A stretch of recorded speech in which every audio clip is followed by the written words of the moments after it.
Pessoal, tudo bom? Vou conversar com vocês aqui a respeito do que muitas pessoas acabam comentando, advogados, médicos, enfim, que é sobre blindagem profissional. Isso não existe, definitivamente isso não existe. O que acontece? Qualquer paciente que tiver um problema com o médico, ele pode simplesmente processar sem ter que reclamar com o médico antes, sem ter que reclamar com o hospital, enfim. A partir do momento em que o paciente tem um problema com o médico, é óbvio que existem várias formas disso ser tratado com o médico. Mas o médico não consegue se blindar profissionalmente, ele não consegue evitar sofrer um processo judicial, um processo criminal, um processo administrativo, um processo ético profissional. Isso não existe. O que acontece muitas vezes é que o médico pode sim, por intermédio de práticas adequadas, de uma prevenção, conseguir minimizar, talvez, as consequências prejudiciais para que seja, notificado em qualquer esfera, seja administrativa, seja ética profissional ou judicial. Mas a questão de blindagem profissional, isso não existe. O que a gente vê muitas vezes obviamente, são dicas para os médicos de como devem atuar.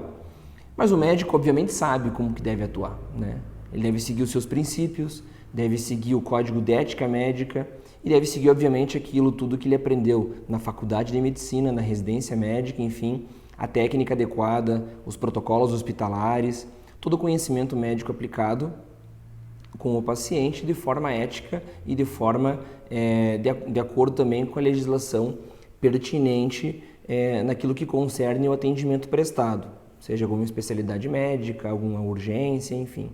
Então, o que acontece muitas vezes na questão de blindagem profissional é muito mais no sentido de prevenção, e que o médico consegue fazer isso através de documentos e da própria técnica médica dele com relação ao que ele vai tratar com o paciente, do que por si só evitar um processo judicial, um processo ético-profissional, um processo administrativo, que infelizmente isso não tem chance de acontecer.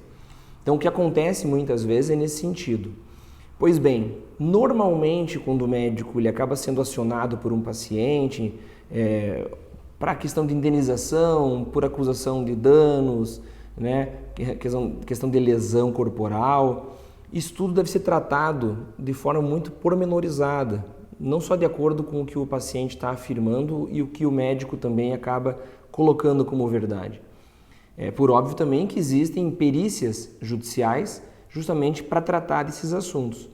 Eu quero colocar várias questões com vocês em vários vídeos, tratando especificamente disso, de perícia, questões administrativas, processos criminais, processos cíveis.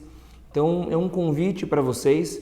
Eu tenho vários artigos escritos, mas eu quero agora me comunicar por vídeo com vocês, para que vocês possam interagir e também ter um pouco mais de conhecimento a respeito dessa prática do direito médico e algumas verdades também com relação à própria prática na questão jurídica, porque muitas vezes a gente acaba se informando ou lendo, talvez não por maldade, mas por um certo desconhecimento com relação ao que de fato pode acontecer com o médico.